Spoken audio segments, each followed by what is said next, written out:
Jadi orang-orang di belakangnya Eko Widodo tuh ini gitu. Penyerang Kang Deddy Mulyadi terciduk menemui atasannya yaitu Abah Anis. Ternyata terbongkar di sini. Kenapa? Selalu menjelek-jelekan Kang Deddy Mulyadi. Jadi kan iya habis-habisan serang KDM gitu, jelek-jelekin KDM, seolah-olah apa yang dilakukan sama Kang Deddy Mulyadi itu nggak ada baiknya gitu.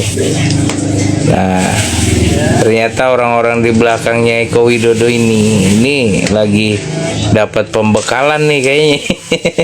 Oh, apa yang harus dibahas ya, apa yang harus di-framing, siapa yang harus diserang, siapa yang akan menjadi ganjalan di 2029. Serangko lim banget ya asli.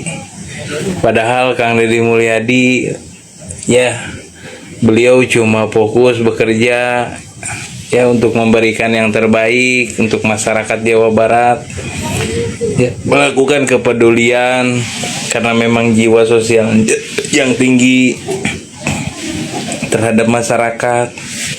Tapi orang-orang yang merasa terganggu eksistensinya, tujuannya ya, ambisinya memimpin bangsa dan negeri ini, dan itu pun tidak ada kaitannya dengan Kang Deddy Mulyadi. Kang Deddy Mulyadi habis dipitnah, diserang, di-framing ya.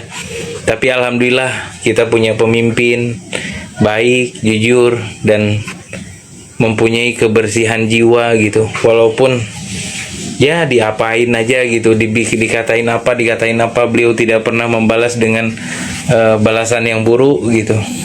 Dan kita sebagai masyarakat Jawa Barat, kita doakan saja pemimpin kita di Jawa Barat semoga selalu diberikan kesehatan, kekuatan, dan dilindungi oleh orang-orang yang zalim, yang orang-orang yang ya melakukan cara-cara kotor gitu untuk menjatuhkan seseorang gitu kan. Politik belah bambu, yang satu diinjak, yang satu diangkat gitu. Ya kalau orang mau jualan ya bagus-bagusin aja barang jualannya sendiri gitu, gak usah jelek-jelekin barang dagangan orang ya. Dan akhirnya kan pembeli pun menilai, oh si ini mah jolim, saya mah beli ke sini aja, ini orangnya sabar ya kan, jualannya jujur kan begitu ya. Pokoknya semangat buat masyarakat Jawa Barat. Dan untuk aneh-aneh KDM ini. KDM ini nggak tahu aturan. Pada saat ini kita berada di luar arena tenda VIP, karena tenda VIP hari ini diisi oleh para petani, nelayan, ojol, grab, termasuk kuli bangunan yang bekerja bersusah payah ingin menyelesaikan target pembangunan di seluruh provinsi Jawa Barat. Dan Saat upacara HUT RI ke-81 kemarin di Jawa Barat, kenapa ya yang duduk di VIP justru petani, nelayan, ojol, dan kuli bangunan? Aneh-aneh KDM ini. KDM ini nggak tahu aturan. Harusnya kan kalau memang menurut peraturannya nggak seperti itu. Kalau seperti kami di Pluto ya, Pak KDM, kalau kami di Pluto itu ya yang duduk di tenda-tenda VIP itu ya pejabat-pejabat kami di Pluto, bukan ojol, bukan petani, bukan tukang kebersihan. Aneh ini ya. Ini pencitraan mungkin ya. Ini udah menyalahi aturan ini KDM ini. Asli menyalahi aturan. Masa iya yang saat upacara kemarin yang duduk di tenda VIP ada ojol, ada petani, ada petugas kebersihan. Kalau di tempat kami ya, di tempat kami, dengar ini, di Pluto tempat kami itu nggak boleh yang seperti itu. Set. Berarti kalau di tempat Pak KDM bisa ya. Ya sudahlah, saya mau ngomong dulu sama kawan saya yang di Pluto, biar dia ngelihat foto dan video yang punya Pak KDM ini. Keren Pak KDM, semakin lama semakin keren. Heboh, seseorang meminta tolong kepada seluruh masyarakat Indonesia untuk tidak memilih Kang Deddy Mulyadi sebagai presiden ketika ia mencalonkan jadi presiden di tahun 2029 nanti. Seperti apa alasan orang ini melarang untuk tidak memilih Kang Deddy Mulyadi? Mari kita saksikan bersama. Nah, teman-teman pasti pada tahu lah ya siapa orang di samping gua ini ya. Dan kayaknya orang Jawa Barat udah kemakan sama gimmicknya. Jadi gua minta tolong sama orang-orang di luar Jawa Barat. Kita dulu pernah punya sosok politikus yang mirip seperti ini gimmicknya nih. Dan akhirnya dia terpilih menjadi presiden sampai 2 periode. Dan sampai sekarang kerusakannya banyak banget. Mulai dari IKN bahkan sampai ke WUS. Nah, beliau ini ya banyak banget fansnya di Jawa Barat dan gimmicknya sama kayak pria Solo waktu itu. Jadi buat orang di luar Jawa Barat atau bahkan orang Jawa Barat jangan kemakan gimmick sama orang ini. Memang ada beberapa programnya yang bagus harus diakuin, tapi yang nyelenehnya juga banyak ya, yang aneh-anehnya juga banyak. Gue minta tolong kalau misalkan di 2029 orang ini nyalonin jadi presiden kita, jangan dipilih karena takutnya nanti mirip kayak pria Oslo tadi. Saya kira ini adalah alasan-alasan yang klasik untuk menjatuhkan Kang Deddy Mulyadi. Di mana ya memang belakangan ini Kang Deddy Mulyadi selalu ditermul-termulkan. Padahal kalau kita melihat track record, tentu menurut saya Kang Deddy Mulyadi itu jauh beda dengan Pak Joko Widodo. Di mana Pak Joko Widodo ya lahir dari sebuah pemerintahan sebagai wali kota yang tidak bisa juga dipungkiri bahwa memang ada keberhasilan di situ yang kemudian secara kilat jadi gubernur dan naik jadi presiden. Ya, tentu beda dengan Kang Deddy Mulyadi. Proses Kang Deddy Mulyadi yang baru 27 tahun, jadi umur Kang Deddy Mulyadi itu baru 27 tahun sudah menjadi DPRD terlebih dahulu di Purwakarta. Kemudian ia mulai dari wakil bupati, kemudian bupati 2 periode, dan DPR RI 2 periode, kemudian jadi gubernur hari ini.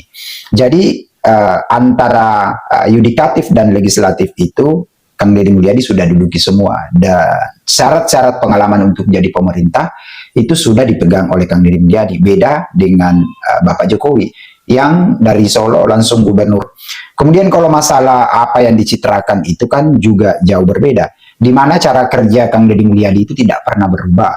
Dari tahun ke tahun, mulai dari ia sejak utama dan pertama membangun karir politiknya di dunia DPRD, hingga jadi gubernur hari ini itu tidak pernah berubah yang namanya cara kerja atau pola kerja Kang Deddy Mulyadi.